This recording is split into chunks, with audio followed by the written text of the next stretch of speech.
योग दर्शन की 34वीं कक्षा। प्रथम समाधिपाद चल रहा है और समाधिपाद के अंतर्गत पिछली यानी कल की कक्षा तक हमने 13वें सूत्रों तक देख लिया है। 13वां सूत्र है कि अभ्यास किसे कहते हैं। बड़ी महत्वपूर्ण बातें इसमें आई थी। अभ्यास किसको कहा जाता है? यत्न को। यत्न का मतलब होता है अभ्यास। लेकिन यत्न किया किस दिशा में जाए? क्योंकि यत्न तो बहुत लोग करते हैं इस संसार में। एक चोर है, डकैत है, बदमाश है, हत्यारा है कोई, वो भी यत्न करता ही है कहीं ना कहीं। किसी भी प्रकार का व्यभिचारी व्यक्ति है, किसी प्रकार से भ्रष्टाचारी है, यत्न तो वो भी करता है। और यत्न तो सांसारिक हर व्यक्ति करता ही है किसी न किसी रूप में। मनुष्यतर प्राणी भी यत्न करते हैं, किसी न किसी प्रयास में लगे ही रहते हैं। तो क्या उन सबको अभ्यास मान लिया जाए? एक व्यक्ति जो आतंकवादी है, अब वो बंदूक चलाने का अभ्यास करता है, यत्न करता है, तो क्या उसको भी अभ्यास मान लिया जाए? हाँ, सामान्य रूप से व्यावहारिक भाषा में हम कह देते हैं जी वो बंदूक चलाने का अभ्यास कर रहा है, वो बम फेंकने का अभ्यास कर रहा है, पत्थरबाजी का अभ्यास कर रहा है। ऐसा कहते हैं ना कि प्रैक्टिस तो कर लें पहले एक बार। भारतीय सेना पर यदि हमको बम फेंकना है, कुछ भी करना है, उनके पीछे उद्देश्य बड़े खराब हैं। लेकिन हम सामान्य भाषा में कह देते हैं कि वो प्रैक्टिस कर रहा था, अभ्यास कर रहा था। या थोड़ा और सही दिशा में देख लें, कोई व्यक्ति कोई पाठ का अभ्यास कर रहा है, विद्यालय में कोई चीज पढ़ी, अब उसको आकर के बार बार रिवाइज कर रहा है, पुनः आवृत्ति कर रहा है, तो क्या उसको भी अभ्यास कहेंगे? तो वहाँ व्यावहारिक भाषा में कह दिया जाता है उसको अभ्यास। लेकिन यहाँ योग की भाषा में जब अभ्यास की बात आएगी तो उस अभ्यास को कहा यत्न। और वो यत्न किस लिए किया जाता है? स्थिति के लिए। और स्थिति किसको कहते हैं? तो स्थिति के लिए कल व्यास भाष्य में बताया था, प्रशांत वाहिता बनाने के लिए। और प्रशांत वाहिता किसकी होती है? चित्त की। और उसके लिए एक शब्द दिया था अवृत्ति कस्य। जब वृत्तियां ना रहें, वृत्तियों से रहित स्थिति जो है उसको अवृत्ति कहा जाता है या प्रशांत वाहिता कहा जाता है। और इसके लिए बहुत सारे उदाहरण दिए ही थे कल। एक और उदाहरण से इस बात को समझने का प्रयास करते हैं, बड़ा आनंद आएगा समझ के, ताकि चीजें क्लियर हों, हमारा माइंड सेट उस रूप में तैयार हो कि ये प्रशांत वाहिता हम अपने व्यावहारिक जीवन से कैसे तैयार करें। वैसे तो प्रशांत वाहिता बैठ के करने वाली चीज है, आराम से ध्यान में बैठ करके इसके लिए अभ्यास किया जाता है। पर व्यावहारिक जीवन में भी इसके लिए प्रयास हमको करने ही चाहिए। कुछ और उदाहरणों से बातों को समझने का प्रयास करते हैं, आगे बढ़ाएंगे अगले विषय को। पहले इसको और थोड़ा सा देख लेते हैं। जैसे मान लीजिए कोई नदी है, जब वो अपने स्रोत से निकल रही है, जहाँ पर्वतों से जो ग्लेशियर हैं वो पिघलता है और वहां से निकलना शुरू हुई, तब हम देखते हैं कि उसका जो बहाव है, उसका जो प्रवाह है, उसकी जो तरंगे हैं बहुत तीव्र होती हैं, उनमें उछाल बहुत है, बहुत ऊंची लहरें जैसी बन जाती हैं कई बार, फिर अचानक से नीचे गिरेंगी, पानी कभी ऊपर कभी नीचे, कभी बूंदों के रूप में इधर उधर छिटकता रहता है। ऐसा एक हम विचलन देखते रहते हैं विक्षेप देख रहे हैं, व्यवधान देख रहे हैं, चंचलता देख रहे हैं। लेकिन जैसे जैसे पहाड़ों को छोड़ करके वो नदी समतल की ओर आती है, मैदानी भागों में आती है, स्थिति बदलने लगती है धीरे धीरे। बड़े ध्यान से समझेंगे, हमारे जीवन पर खरा उतरने वाला उदाहरण है ये।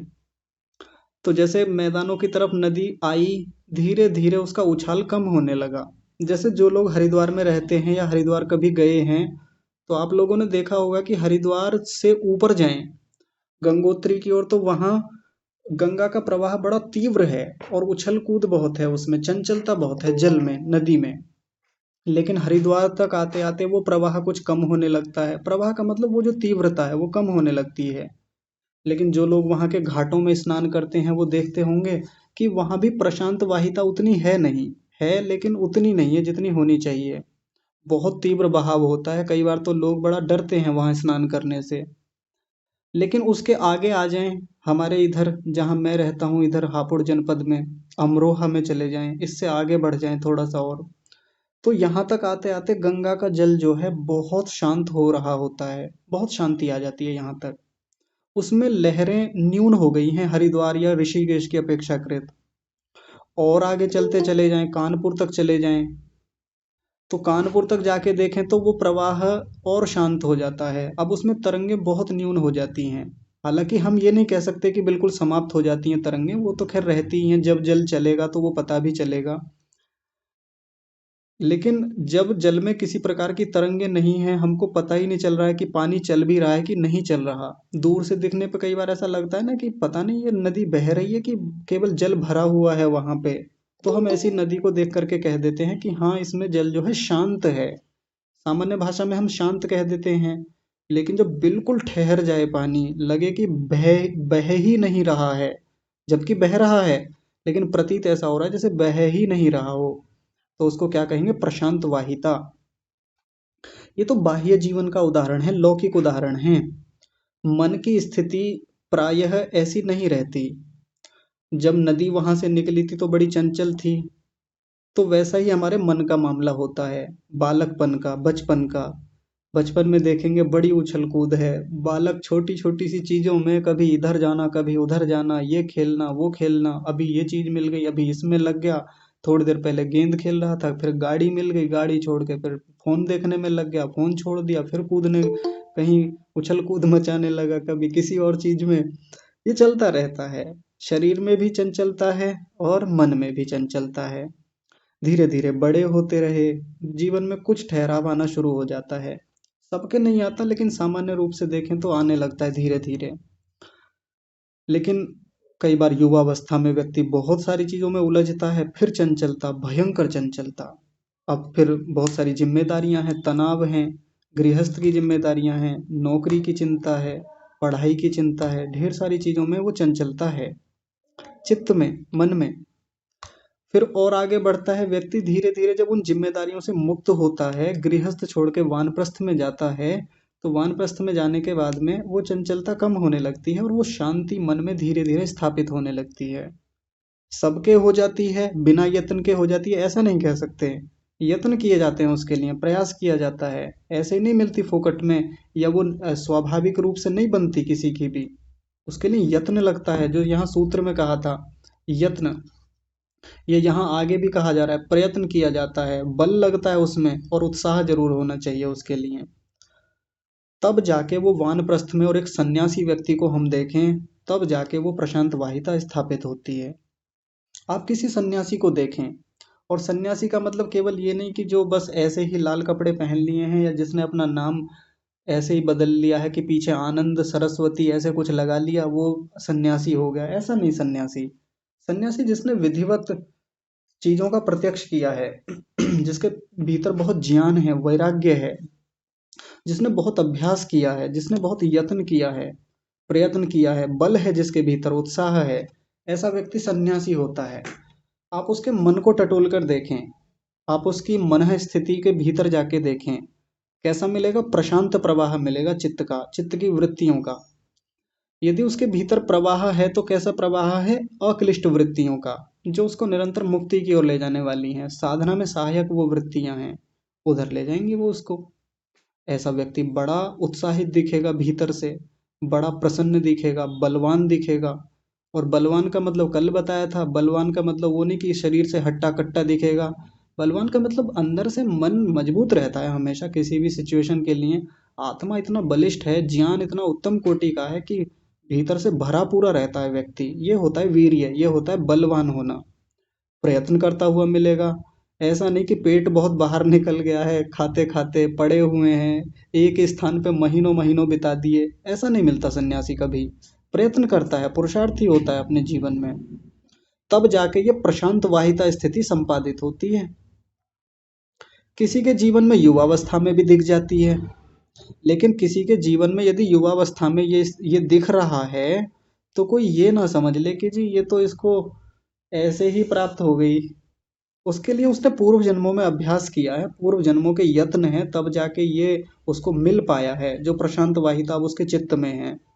कई बच्चे बचपन से बड़े शांत शांत दिखते हैं, युवावस्था में जहाँ एक और बड़ी उछल कूद है, बड़े द्वंद्व हैं किसी के जीवन में, हॉर्मोन्स का एक इम्बैलेंस है, असंतुलन है, और उसके कारण व्यक्ति बहुत जल्दी विचलन में आ जाता है। उसको इमोशंस बहुत जल्दी बहा के ले जाते हैं किधर भी, वो व्यक्ति बहता नहीं है। मैच्योरिटी का एक अलग ही लेवल है उसके भीतर। तो ये उसके अपनी एक स्वाभाविकता है जो पूर्व जन्मों के संस्कारों से अर्जित की है, पूर्व जन्मों का पुरुषार्थ है उसका, तब प्राप्त होती है। अब किसी को इस जन्म में ये उपलब्धि नहीं मिल रही तो इसमें निराश होने की क्या बात है। अब कर लें इस काम को और अगले जन्मों के लिए तैयारी कर लें। अगला जन्म मिलेगा तो फिर स्वाभाविक रूप से बचपन से ही वो स्थितियां उत्पन्न हो जाएंगी, तैयार हो जाएंगी।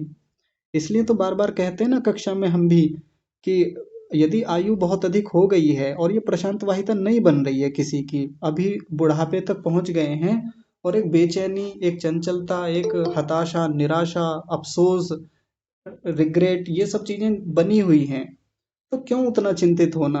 प्रयत्न करें, उत्साह लेके आए, जीव बल को बढ़ाएं, आत्मा के बल को, मन के बल को, और तैयार करें अगले जन्मों के लिए स्थितियां। ऐसा थोड़ी है कि अवसर खत्म हो गए, ऐसा थोड़ी है कि बस एक बार आया ये जीवन मिला तो फिर कुछ होगा ही नहीं इसके बाद। जीवन तो और भी मिलेंगे, ये शरीर छूटेगा फिर अगला मिलेगा, ऐसा क्या है। यात्रा तो वहीं से शुरू होनी है। तो प्रशांत वाहिता के लिए प्रयास अभी से शुरू करें। व्यवहारिक जीवन में मैं कुछ और उदाहरणों से बात करता हूँ ताकि ये क्लियरिटी हो जाए हमको प्रशांत वाहिता के बारे में पूरी। मान लीजिए हम बैठे हुए हैं सामान्य रूप से, आज कोई काम नहीं है घर पे, कोई कहीं जाना नहीं, कोई काम पे नहीं जाना, जॉब पर नहीं जाना, कोई पढ़ाई लिखाई या किसी प्रकार का कोई काम नहीं है, घर पे बैठे हुए हैं। मैं विशेषकर सीनियर सिटीजन्स की बात कर रहा हूँ जो इस समय रिटायर्ड हैं, जॉब से आ गए हैं, सेवानिवृत्त हैं, उन लोगों के लिए विशेष रूप से। वैसे तो सबके लिए है, सब लोग अभ्यास करें इस चीज़ का, लेकिन उन लोगों के लिए विशेष है। घर पे बैठे हुए हैं, एक तरीका तो वो है कि उठा लें पुराने जीवन को अब, या घर के किसी सदस्य को पकड़ के चिंतन करें, चिंता करें कि मानते नहीं हैं बच्चे, इतना बड़ा घर बना के दिया इनको, इतनी बड़ी स्थितियां बना के दी, इसकी शादी मैंने कराई, मैंने इतना पैसा लगाया इसकी शादी में, इसको पढ़ाने में लाखों करोड़ों रुपए खर्च कर दिए, इसको विदेश भेजा और आज देखो मेरी क्या हालत कर दी, घर का क्या हाल बना दिया, और ऐसा कर दिया, बर्बाद कर दिया, मेरा नाम कहीं नहीं छोड़ा, बदनाम कर दिया, ये कर दिया, वो कर दिया। हजार बातें हो सकती हैं, सब घरों में प्रतिकूलताएं हैं। एक तो ये तरीका है, ऐसे करके अपने चित्त को बिगाड़ें, खूब खूब चंचलता करें, खूब उसको परेशान करें, दुखी करें, खूब उसमें तरंगे उत्पन्न करें। एक दूसरा तरीका है प्रशांत वाहिता के लिए, ठहर जाएं, मन को ठहर करके देखें। अच्छी चीजों का चिंतन करें जो पीछे आया था, स्मृति से स्मृतियां बनाएं, स्मृति से स्मृति के और संस्कार बनाएं, उत्तम उत्तम अनुभव उठाएं अपने जीवन के, प्यारे प्यारे अनुभव। जब हमने कोई स्थिति पैदा की थी, अच्छी अच्छी स्थितियां बनाई थी साधना में, अपनी जॉब में, अपने संबंधों में, परिवार में, समाज में, उनको उठा लें, उठा करके शांत होकर के देखें उन सब चीज़ों को। ये मैं वो नहीं बता रहा कि ध्यान में बैठे आंखें बंद करके आसन लगाएं, वो नहीं, बस आराम से बैठे हुए हैं कुर्सी पे कमर टेके हुए, सामान्य रूप से कहीं पार्क में बैठे हुए हैं, एकांत में हैं, अपने कमरे में हैं, सोने जा रहे हैं, सोने से पहले सुबह उठ करके बैठ जाएं ऐसे ही आराम से, या लेटे हुए भी हैं तब भी ये अभ्यास करके देखें।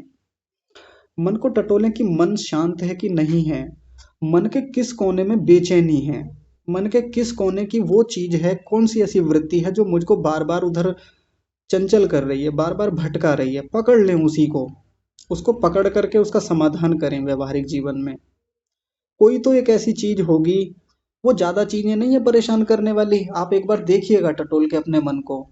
जहाँ मन बहुत बेचैन है, चंचल है, बहुत दुखी रहता है, भागता दौड़ता रहता है, वो कोई बहुत सारी चीजें नहीं है, ले दे के कोई दो चार, 10 5 वस्तुएं होती हैं, दो चार चिंतन, दो चार वृत्तियां हैं, दो चार व्यक्ति होंगे बस जीवन में जो ऐसा बेचैनी ला रहे हैं जीवन में, या ऐसी उत्कंठा, उद्वेलित स्थितियां, हताशा, निराशा, ये सब जिनके कारण हो रहा है।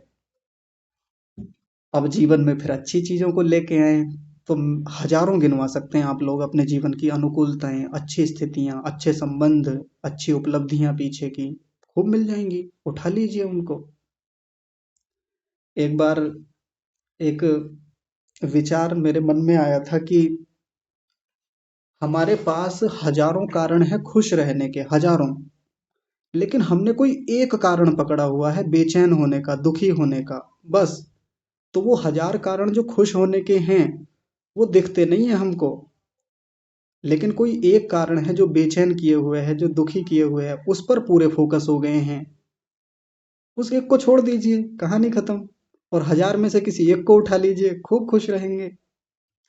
आजकल एक कोटेशन बड़ा चलता है सोशल मीडिया पे कि बेवजह खुश होना सीखिए जनाब, नहीं तो दुखी होने के लिए तो बहुत कारण है। ये झूठी बात है। बेवजह क्यों खुश हों जब खुश रहने के लिए हजारों कारण उपस्थित हैं हमारे जीवन में। क्यों बेवजह खुश होना? बेवजह की खुशी ज्यादा देर तक नहीं टिकती। तो ये जो कोटेशन सोशल मीडिया पे बहुत चलता है कि बेवजह खुश होना सीखिए जनाब, और दुखी होने के लिए तो कितने कारण भरे पड़े हैं। उल्टा करें इस बात को, खुश रहने के लिए हजारों चीजें भरी हुई हैं जनाब। बाकी तो बेचैनी करने के लिए, दुखी रहने के लिए, डिप्रेशन में रहने के लिए, एंजाइटी में रहने के लिए तो एक ही कारण काफी है। तो क्यों उसको पकड़ना जो एक कारण है वो, या एक वस्तु है, एक वृत्ति है, एक संस्कार है, क्यों बार बार उसको उठाना? क्यों बार बार उस पर मनन करना? हटाइए उसको। मैं आपको एक और रोचक उदाहरण से बात करता हूँ, और इस पर आप भी देखिएगा, टटोल के इस पर थोड़ा काम करके देखिएगा तो आनंद आएगा, ठहराव आएगा भीतर। युवाओं में बहुत कम देखने में आता है ये, पर प्रयास करें जो युवा हैं कक्षा में। मैं एक ऐसे स्थान पे रहता हूँ जो बड़ा प्राकृतिक मामले में संपन्न स्थान है, प्राकृतिकता में, यानी गांव में रहता हूँ। प्रतिदिन का खेत में आना जाना है, बैलगाड़ी में बैठे हैं। बैलगाड़ी की गति ले दे के कोई 5-7 किलोमीटर प्रति घंटे की रफ्तार होती होगी, बस इतनी। आराम से जा रहे हैं, कोई जल्दबाजी नहीं होती, कोई तनाव नहीं होता किसी प्रकार का कि जल्दी पहुंचना है, पीछे से ट्रैफिक है, पीछे से हॉर्न बज रहे हैं, ऐसा कुछ रहता ही नहीं है। आराम से बैलगाड़ी में बैठ के जा रहे हैं धूमधाम से। रास्ते में बहुत प्रकार की फुलवारियां, फुलवारियां छोड़िए, गांव की भाषा में खरपतवार बोलेंगे, घास है, ऐसे ही कुछ भी लगा हुआ है, फसलें हैं। अब देख करके उनको मन में एक सौम्यता भर जाती है। लगता है कि देखो कितने सुंदर फूल खिले हुए हैं, सामने वाले की फसल कितनी प्यारी है, सामने वाले की फसल कितनी अच्छी लग रही है, उसका खेत देखो कितना बढ़िया है। और ये प्रतिदिन का काम है, जबकि कोई परिवर्तन नहीं होता। वही खेत है, वही फसलें हैं, वही खरपतवार है, वही रास्ता है। लेकिन फिर भी उन स्थितियों को प्रतिदिन देख करके ये मन में प्रयास करना कि आहा कितना सुंदर दृश्य है, आहा सूर्योदय कितना बढ़िया चल रहा है, कितनी शांति है खेतों में, कितना ठहराव है, वायु कितनी उत्तम प्रशांत स्थिति में बह रही है इस समय। वायु को टटोलना हर दिन, वायु के उस प्रवाह को महसूस करना, उस शांति को महसूस करना, झींगुरों की आवाज को देखना, लगातार एक ही स्वर में लगातार बोल रहे हैं, जैसे उनका स्वर बहा जा रहा है, एकदम शांत स्थिति। और ये शाम के समय बहुत होता है जब खेतों से लौट रहे होते हैं हम। अब जिस समय ये चल रहा है, ये तो मैं बाह्य वातावरण की बात कर रहा हूँ, बाहर से। भीतर जाके देखें अब, भीतर जाके टटोला मन को कि क्या मन के भीतर भी ऐसा ही है। हर दिन टटोलना मन को, हर दिन देखना, बैलगाड़ी पे बैठे बैठे, खेत में जाके कहीं बैठ गए, काम करते करते विचार चल रहा है कि मन कैसा है, मन की क्या स्थिति है। कोई बेचैनी नहीं, कोई उद्विग्नता नहीं, किसी प्रकार का कोई दुख भीतर नहीं, तनाव नहीं, बेकार का चिंतन नहीं, क्लिष्ट वृत्ति नहीं, किसी के प्रति कोई द्वेष की भावना आ रही है नहीं, राग आ रहा है नहीं, अविद्या जैसी कोई चीज महसूस हो रही है नहीं, अभिनिवेश यानी डर लग रहा है किसी चीज से नहीं। ऐसे ऐसे टटोलना, एक एक लक्षण को देखना कि क्या है जो बेचैन कर रहा है। कुछ तो कुछ है क्या भीतर, कमजोरी, कोई दुखी दुखी करने वाली कोई वृत्ति, कोई है ऐसा विचार। टटोलना, उसको पकड़ना, और है तो फिर उसको कमजोर करना प्रतिपक्ष भावना से, उसकी उल्टी भावना कर करके देखना। नहीं तो फिर अच्छी स्थितियों को टटोलना। कैसे टटोलना जी? मन शांत है, हाँ जी है। प्रसन्नता है, हाँ जी है। वृत्तियां कैसी हैं? अक्लिष्ट हैं, हाँ जी हैं। मुक्ति के लिए प्रयास है, हाँ जी है। साधना के लिए प्रयास, हाँ जी है। ईश्वर का ध्यान है, हाँ है। आत्मा को मन से अलग करके देख पा रहे हैं, हाँ देख पा रहे हैं। ऐसे कितनी ही वृत्तियां हो सकती हैं, प्यारी प्यारी वृत्तियां, जिनको हर दिन व्यक्ति महसूस कर सकता है, और कोई विशेष यत्न करने की आवश्यकता नहीं है इसके लिए कि इसके लिए कोई मेहनत लगेगी, या इसके लिए कोई अलग से खर्चा करना पड़ेगा, अलग से बैठना पड़ेगा जी कहीं, कि कहीं एकांत खोजूं ढूंढूं, अनुकूलताएं नहीं बन रही हैं, कुछ नहीं है ऐसा, आराम से। ये तो हो गई गांव वाले लोगों के लिए बात। अब कुछ लोगों को थोड़ा मलाल हो रहा होगा कि गांव में हम तो नहीं है जी, ये तो आप गांव की बात बता रहे हैं। शहर में करके देख लें आराम से। मेट्रो है, शोर होता है मेट्रो में, चलने का भी है, लोगों का भीतर है, लेकिन फिर भी मामला भीतर का ज्यादा होता है, शांति वाला। बैठे हैं अपने आराम से, बैठे भी हैं, खड़े भी हैं, ये खड़े होके भी अभ्यास हो सकता है, क्योंकि मन को टटोलने के लिए बाहर की स्थितियां ज्यादा जिम्मेदार नहीं होती। खड़े हैं भीड़ में, लगे खड़े हैं, बिल्कुल धक्का दे रहे लोग, बिल्कुल धकेलने को तैयार हैं, गर्मी भयंकर है, फिर भी मन को टटोलना वहां पे, कि इतनी बेचैनी के बाद जब लोग एक दूसरे को धकेलने पे मतलब एक दूसरे को धकेल करके आगे बढ़ने के लिए तत्पर हो रहे हैं, इतनी भीड़ है और इतना कंपटीशन है भयंकर आगे निकलने के लिए, दौड़ने के लिए, तब भी मन कितना शांत है। ये बाहर की चीजें, बाहर की प्रतिकूलताएं, बाहर की भाग दौड़, बाहर का कंपटीशन, बाहर की प्रतिस्पर्धाएं, ये भीतर से तो बेचैन नहीं कर रही मुझको। वहां भी किया जा सकता है, मेट्रो ही क्यों, ऑटो में है, बस में है, पैदल भी हैं। रोड क्रॉस मतलब मैं ये नहीं कह रहा कि रोड क्रॉस करते हुए ये सोचे, ड्राइव करते हुए ये सोचे, नहीं, ड्राइव करते समय तो अपनी ड्राइव पे ध्यान होना चाहिए। ये तब के लिए बता रहा हूँ जब हमारे हाथ में कोई ड्राइव करने के लिए कुछ है नहीं, ऐसा मामला हम आराम से बैठ के सोच सकते हैं तब। अब अगर हम ड्राइव करते हुए ये चिंतन करने बैठ गए, तब तो हानि कर बैठेंगे अपनी, एक्सीडेंट हो जाएगा। वैसा ना करना किसी को भी। कोई भी कर सकता है इस काम को तो कहीं भी जाके, और अपना काम छोड़ के नहीं करना है। ये मैंने तब बताया जब कोई काम नहीं है, जब अभी निवृत्त हैं हम कामों से, आराम करने के लिए बैठे हैं घर के कामों से हट करके, आराम से करें। शाम को सोने जा रहे हैं, सोने जाने से पहले एक बार मन को देखें, मन पर आज पूरे दिन कैसा प्रभाव रहा, बाकी चीजों का, लोगों का कितना प्रभाव रहा। अभी तक तो होता क्या है कि किसी ने कुछ बोल दिया था मेरे प्रतिकूल, अब उसी बात को लेके बेचैन है। रात को सोने से पहले उसकी वही बात याद आए जा रही है बार बार, नहीं भी आ रही है ना तो उठा ली है सोने से पहले वो बात। आज मुझको ये बोल दिया था, आज मुझको गाली दे दी थी, आज मेरे बारे में ऐसा कह दिया था, मैं इतने दिन से इतना कर रहा था, और मेरी सारा का सारा करा धरा एक ही बार में इन्होंने उतार दिया, ऐसा कर दिया जी, वैसा कर दिया। हजार कारण होते हैं, हजार बातें सुनने को मिलती रहती हैं। बॉस ने ऐसा बोल दिया था, मैनेजर ऐसा कह रहे थे मुझको, तो पापा जी ऐसा कह रहे थे, मम्मी जी ऐसा बोल रही थी, कितना कर लिया घर के लिए, कोई भलाई नहीं देता। ऐसा चलता रहता है ना हर घर में। इनके घर के लिए कितना भी कर लूं, माताओं के साथ तो बहुत होता है, बुरा मत मानिएगा, मैं बस एक उदाहरण दे रहा हूँ। कितना कर लो इस घर के लिए, सुबह से शाम तक लगी रहती हूँ और मुझे क्रेडिट किसी चीज का नहीं देते। सुबह से लेकर शाम तक बच्चों में लगी रहती हूँ, घर की सफाई में, इनका खाना भी बनाना, इनके कपड़े धोने, ये करना वो करना, और देखो, और उसके बाद भी ऐसी स्थितियां हैं मेरे साथ। ये चिंतन हमारा चलता ही रहता है पूरा दिन भर। इसको आप लोग इग्नोर कीजिएगा, ये पता नहीं कहाँ से कोई कुछ कर रहा है क्या, इग्नोर कीजिएगा इसको, ज्वाइन मत कीजिएगा। कर लिया एक व्यक्ति ने तो, नहीं जानते हुए तो मत कीजिएगा इसको, पता नहीं क्या आ जाता है। कर लिया, देखिए 2 लोगों ने कर लिया इतनी देर में। रमन आर्य जी, शायद आपकी ओर से कुछ हो रहा है।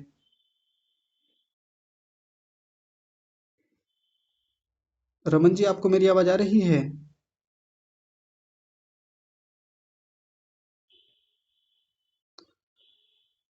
हाँ, यही कर रहे थे, रिमूव कर दिया, चलिए, इनका खेल ही खत्म कर दिया मैंने। हाँ जी, ठीक है। तो जब घर में ये सब चीजें आ रही हैं, ये हो रही हैं, तो इसके बाद हमारा चिंतन किसी एक वृत्ति को लेके है, और वो वृत्ति हमको दुखी करती है, बाधित करती है। क्यों उठाना उस वृत्ति को? मैं फिर कह रहा हूँ उसी बात को, कि हजारों कारण है खुश होने के लिए। भाई हमारे रिलेशन हैं, उन रिलेशनशिप में मान लीजिए 10 रिलेशन हैं हमारे अपने परिवार में, 10 सदस्य हैं, तो 10 में से कोई एक व्यक्ति के साथ रिलेशन खराब है, उसके साथ जो हमारी बनती नहीं है, 36 का आंकड़ा रहता है, बात बनती नहीं उससे, छोड़ दें, उपेक्षा करें, सामान्य व्यवहार रखें। लड़ना है ऐसा नहीं कह रहा हूँ, उपेक्षा करें, सामान्य व्यवहार रखें, नमस्ते जी आदि तक इतना जब जरूरत हुई बोल लिया, नहीं तो छोड़ दिया, कहानी खत्म। और बाकी 9 सदस्य तो और भी हैं घर में, वो तो आपके साथ अच्छा व्यवहार करते हैं ना। किसी के बच्चे हो सकते हैं, किसी के माता पिता, पति हो सकते हैं, पत्नी हो सकती हैं, भाई बहन जो भी हैं, उनके साथ बढ़िया व्यवहार है, उसको याद करें। लेकिन फिर वही बात, ह्यूमन टेंडेंसी जो होती है ना, बेसिक ह्यूमन टेंडेंसी, यानी मनुष्य की जो आधारभूत प्रवृत्ति है, वो क्या होती है? हजार अच्छी चीजें हैं उन पे ध्यान नहीं जाएगा, लेकिन कोई एक चीज जीवन में खराब चल रही है, उस पे फोकस्ड हो जाएंगे हम, उस पे जाके चिपक जाएंगे, और वो ही हमारी प्रशांत वाहिता को खा जाती है वो चीज। तो उठाएं बाकी संबंधों को, बाहर के संबंध हो सकते हैं, अन्यत्र हो सकते हैं, कई गुरु हो सकते हैं, आचार्य हो सकते हैं, उनको उठा लें, उन वृत्तियों को लेके आगे बढ़ें, प्रशांत वाहिता बनाएं। और ये तो ये जो भीतर का प्रयत्न है, इसको बाहर से कोई नहीं रोक सकता। बाहर से प्रतिबंध लगा रखा है जी, मुझको पढ़ने नहीं देते जी, मुझको स्वाध्याय नहीं करने देते मेरे पति, मेरे पिता, मेरे चाचा, या मेरे जो भी हैं पेरेंट हो सकते हैं किसी के, या कोई भी हो सकता है। मुझ पर तो इतने प्रतिबंध लगा रखे, मैं कैसे आगे बढ़ूं, मैं कैसे स्वाध्याय करूं, मुझको उपासना नहीं करने देते, मुझको ये नहीं करने देते। अब इतने सारे हम कई बार कारण उपस्थित कर लेते हैं, किसी के साथ होता भी है वास्तव में। किसी के जो घर वाले हैं, बड़े हैं, बुजुर्ग हैं, पेरेंट हैं, तो वो नहीं करने देते। लेकिन मुझे बताइए, बाहर से आपके शरीर पर ही तो कोई प्रतिबंध लगा सकता है, कोई भीतर से इस पे प्रतिबंध लगा सकता है क्या? कोई भीतर से इसको आपको कह दे कि ना विचार नहीं करना, मैं तेरे विचारों को रोक लूंगा, मैं तेरे विचारों को ऐसा कर दूंगा। चिंतन तो करके दिखा तू एक बार, तू बढ़ के तो दिखा साधना में, भीतर अक्लिष्ट वृत्तियों को लेके। ऐसा कोई कर सकता है क्या हमारे साथ? नहीं कर सकता। भीतर का संसार हमारे अपने नियंत्रण में है। भीतर की स्थितियां हम खुद कंट्रोल कर सकते हैं, खुद हैंडल कर सकते हैं, खुद मैनेज कर सकते हैं। लेकिन नहीं, हम हमारे हाथ में उसका हैंडल होते हुए भी हम खुद कहाँ हैंडल कर पाते हैं? उसकी भी चाबी, उसका भी स्टेयरिंग हमने किसी और को पकड़ा रखा है। सब आप चलाइए मेरे भीतर के संसार को। भीतर का जो, भीतर की जो वृत्तियां हैं, भीतर का जो चिंतन है, आप देखिए आपको कैसे करना है। देते हैं ना हम लोग अब उसकी चाबी दूसरे को पकड़ा देते हैं। कैसे पकड़ा देते हैं? मान लीजिए कोई दो लोगों का रिलेशन है, दो लोगों का संबंध है आपस में। अब एक ने किसी को कुछ कह दिया, गुस्सा दिला दिया इसने, एक व्यक्ति ने दूसरे को। तो जिसने गुस्सा दिलाया, अब ये इसने तो कहा नहीं था कि गुस्सा होना ही है, अनिवार्य है तुम्हें। अब ये जो गुस्सा हुआ जो व्यक्ति, इसका मतलब सीधी सी बात है कि आपने उस व्यक्ति की कामनाओं को सफल कर दिया, या उस व्यक्ति को सहायता दे दी आपने, जो वास्तव में आपको गुस्सा दिलाना चाहता था। आप गुस्सा ही ना होते, कहानी खत्म हो जाती वहीं। सामने वाला कुछ विचलित करना चाहता था किसी चीज के लिए, कोई भी सिचुएशन हो सकती है, कोई कंडीशन हो सकती है, तो हम चाबी दे ही ना उसको। आप गुस्सा करके दिखाइए, मतलब आप मुझको गुस्सा दिलाइए, आप मुझको बेचैन करके दिखाइए, आप मुझको उल्लू बना के दिखाइए, या कोई भी हो सकता है, आप मुझको राग में लेके तो दिखाइए। देखिए, गुस्से पर तो सब लोग उदाहरण को समझ जाते हैं, लेकिन राग में डुबेने वाले लोगों को भी तो हमने चाबियां पकड़ा रखी हैं अपनी। और कितने लोग हमको राग में राग में राग में ले जाते हैं निरंतर। बहुत सारे संबंध होते हैं ऐसे ही। सामने वाला हमारी प्रशंसा करता है, और हम फूले नहीं समाते, कुप्पा हो जाते हैं फूल करके। सामने वाला हमारे गुणों का बखान करता है, साहब आप बड़े बड़े मधुर भाषी हैं, आप बड़े टैलेंटेड हैं, आप बड़े ऐसे हैं। और हम उसी बात को लेके और उछलते रहते हैं, और उछलते रहते हैं। उस व्यक्ति के प्रति धीरे धीरे राग बढ़ने लगता है, क्योंकि हमने प्रशंसा का सुख ले रखा है, चाबी उसको पकड़ा रखी है भीतर की। तो बताइए ये प्रशांत वाहिता कैसे संपन्न होगी? फिर उसी व्यक्ति का चिंतन चलेगा। कितना अच्छा है, देखो मेरी कितनी केयर करता है। बढ़िया है, केयर करना बढ़िया है, संबंध ऐसे हों, अच्छा लगता है ऐसे संबंधों में। प्रसन्नता होनी चाहिए, प्रसन्नता के लिए मना नहीं है। ऐसे कुछ संबंधों के होने से जीवन में ये रहता है कि हाँ, कम से कम मैं अपने इमोशंस को शेयर कर सकता हूँ किसी बंदे के साथ। कोई तो है मेरे संबंधों में ऐसा, जिसके जीवन में ऐसा कोई अनकंडीशनल रिलेशन नहीं है। वो व्यक्ति कह नहीं पाता किसी से अपने मन की बात, और भीतर भीतर कुढ़ता रहता है, चिढ़ता रहता है। इसलिए एक रिश्ता एक रिलेशन अनकंडीशनल जरूर होना चाहिए हमारे जीवन में, जिसके साथ हम अपने इमोशंस को शेयर कर पाएँ। और जिनके साथ नहीं होता, तो भीतर के इमोशंस भीतर घुटते रहते हैं, और वो व्यक्ति ना भीतर काम कर पाता है अपने मन में, ना बाहर से ही खुश रह पाता है कभी। गहरी बात है ये। आपको लग रहा होगा कि विषय से बाहर जाके कोई बात हो रही है, बाहर नहीं है, वहीं चल रही है बात। चाबी भीतर की बाहर के किसी व्यक्ति को पकड़ा रखी है, वो अपने हिसाब से हैंडल कर रहा है, मजबूर करता है हमको राग में जाने के लिए, मजबूर करता है द्वेष में जाने के लिए, मजबूर करता है अविद्या में जाने के लिए, मजबूर करता है सामने वाला हमको सांसारिकता में धकेलने के लिए। तो चिंतन हमारा प्रतिदिन का सोने से पहले, उठने के बाद, दिन में निवृत्ति हो कामों से, हम अपना उत्तम चिंतन बनाएं, उत्तम वृत्तियां बनाएं, टटोले मन को हमेशा। जो मैं बार बार एक बात कह रहा हूं, ठहर करके एक ना एक बार अपने मन को अवश्य देखें। बीच बीच में गैप लेते रहें अपने काम से। माताएं घर में भोजन बना रही हैं, सफाई कर रही हैं, कपड़े धो रही हैं, कुछ भी कर रही हैं, एक बार बीच में रुक जाएं, थोड़ा सा गैप लें, और गैप लेकर के देखें कि कोई चीज मुझे बेचैन तो नहीं कर रही है बाहर की। बाहर की, मैं बार बार कह रहा हूँ, बाहर की कोई चीज बेचैन तो नहीं कर रही है। और यदि बाहर की चीज बेचैन कर रही है, तो उस चाबी को वापस ले लें जो बेचैन कर रही है, और खुद उस ताले को लॉक करें खुद से, अपने हाथ से। दूसरे को क्यों देनी वो चाबी? कोई व्यक्ति हैं, पुरुष हैं, जिनके ऊपर जिम्मेदारी है, नौकरी करते हैं, बाहर का आना जाना है, चिंताएं हैं, तनाव हैं, बहुत सारे झंझट हैं, पुरुषों के लिए भी, स्त्रियों के लिए भी हैं।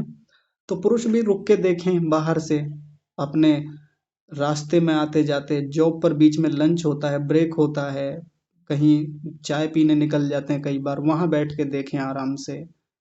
बीच में छोटे छोटे ब्रेक हैं, पढ़ाई के बीच में कोई गैप है, जैसे स्टूडेंट है, कोई पढ़ रहा है, तो वहां से ठहर करके एक बार मन की प्रशांत वाहिता को देखें। मन शांत तो है ना?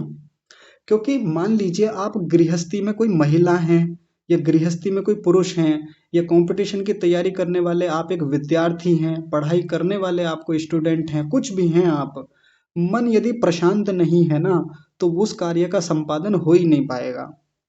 आप एक माता हैं, आप एक गृहिणी हैं मान लीजिए, मन में वही बेचैनी, उद्वेलित उत्कंठा है, उसी उद्वेलितता के साथ, उसी बेचैनी के साथ आप भोजन बना रही हैं, घर का काम कर रही हैं। मुझे बताइए, क्या प्रभाव नहीं जाता उस भोजन में? क्या प्रभाव नहीं जाता उस काम में, उन सब चीजों का? क्या बच्चों की परवरिश पे उसका फर्क नहीं पड़ता? जो आप भीतर से लेके घूम रही हैं, भीतर जो भरा हुआ है आपके भीतर, जो ऐसी वृत्तियां लगातार राग की या द्वेष की बना रखी हैं, हटाएं उनको। दूसरा ले लें, पुरुषों के लिए ले लें, फ्रस्ट्रेटेड हैं अपनी जॉब को लेकर के, बार बार वहां कुंठित किया जाता है किसी चीज को लेकर के। अब उस चीज का प्रभाव आपके काम पे नहीं पड़ेगा। कोई प्रोजेक्ट आपको मिला हुआ है, कोई वर्क प्रोफाइल है आपकी, जो भी है, उस पर प्रभाव नहीं पड़ेगा क्या उस चीज का, जब मन भीतर से बेचैन है, प्रशांत नहीं है, चिंताएं बहुत हैं, चंचलता बहुत है, तरंगे बहुत हैं भीतर, प्रभावित होता ही है वहां पे। कोई विद्यार्थी को ले लें, बार बार जब किसी की याद आएगी, बार बार जब इधर उधर ध्यान जाएगा, घर की स्थितियों पर बार बार ध्यान जा रहा है, पिताजी ने ये बोल दिया था, बड़े भैया ऐसे कह रहे थे, दीदी डांटती रहती हैं, ऐसा होता रहता है जी, मुझी को सब काम के लिए बोलते रहते हैं, मेरे ऊपर ही सब जिम्मेदारियां आ गई, मैं ये कर रहा हूँ, पढ़ाई कब करूँ, ऐसा करूँ। अब जब बार बार ये बेचैनी, ये तनाव बना रहेगा, तो बताइए वो पढ़ाई में बाधा नहीं होगी तो क्या होगी? इसका अभ्यास करना ही चाहिए हमको, कि उसको हटाएं और मन की प्रशांत वाहिता को देखें, बनाएं उसको।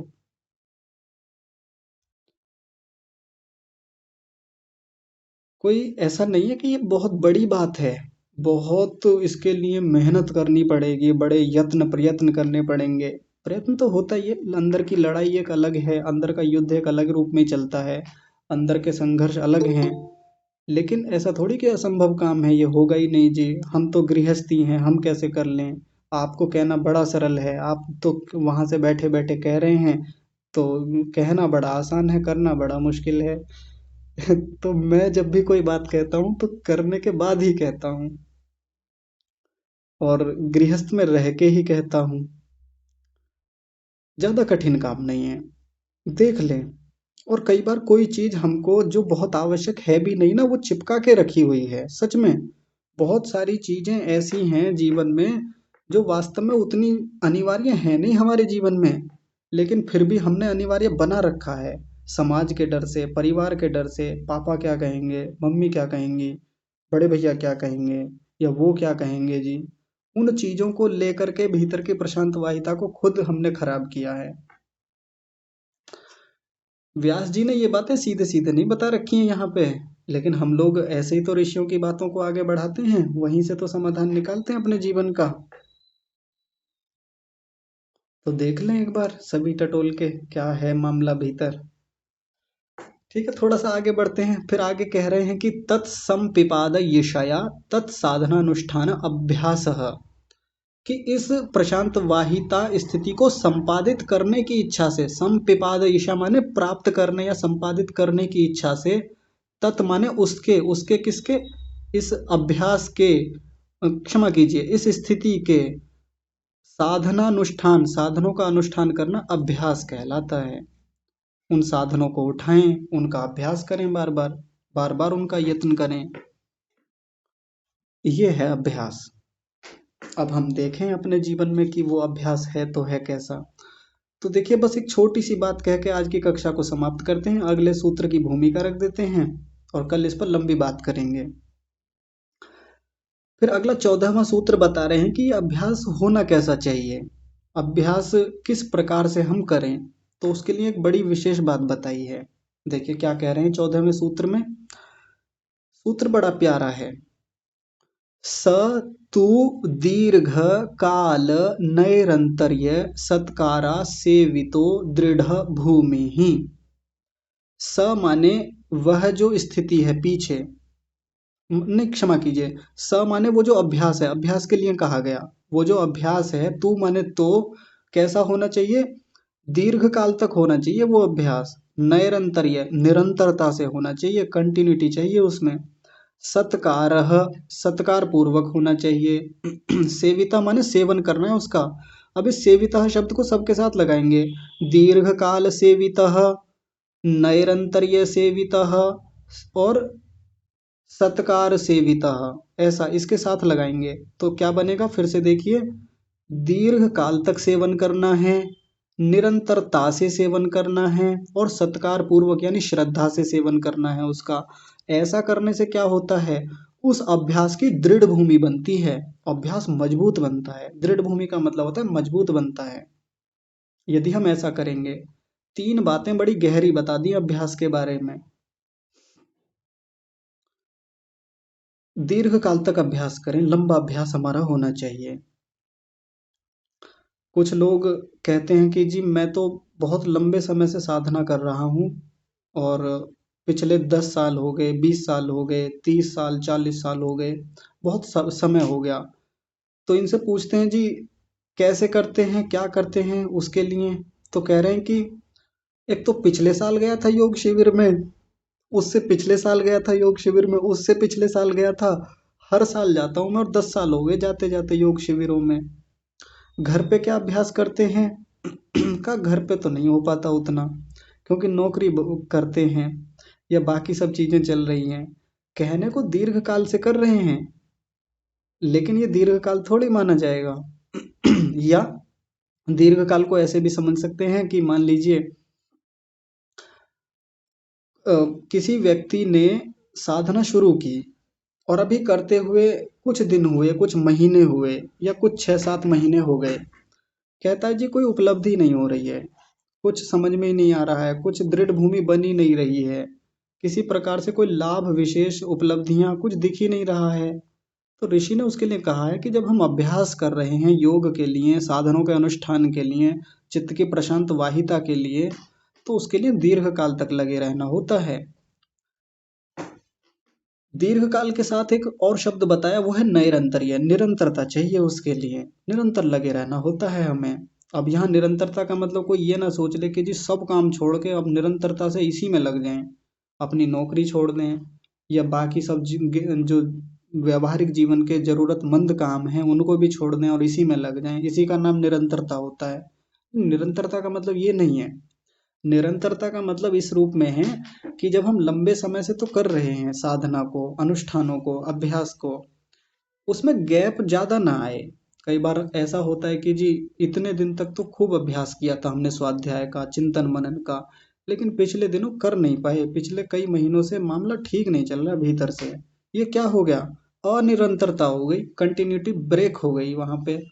निरंतरता को तोड़ दिया हमने, निरंतरता के लिए कहा यहाँ पे। एक उदाहरण से समझ के फिर इसको खत्म करते हैं, बाकी बातचीत कल शुरू करेंगे क्योंकि समय हो गया है। या कल ही करते हैं फिर, क्योंकि समय हो ही गया और उदाहरण बड़ा रोचक है। कल उदाहरण रखेंगे तो फिर बात व्यापक रूप से कल ही समझ में आएगी अच्छे से। तो कल इसको और व्यापकता से खोला जाएगा कि अभ्यास कैसे करें तो दृढ़ भूमि बनेगी हमारी। आज का विषय इतना ही रखते हैं। आप सभी को सादर प्रणाम। और हाँ, बस एक बात छोटी सी कि तनिक रुक जाइए, अभी कोई जाइएगा मत कक्षा से। एक बात याद आ गई, जो जिस हैकर ने हमारी कक्षा को हैक किया था अभी पिछले दिनों, उसने कॉल करके हमारी कक्षा की एक सदस्य हैं अनीता माता जी, उनको फोन किया, जो अनीता मीणा माता जी हैं।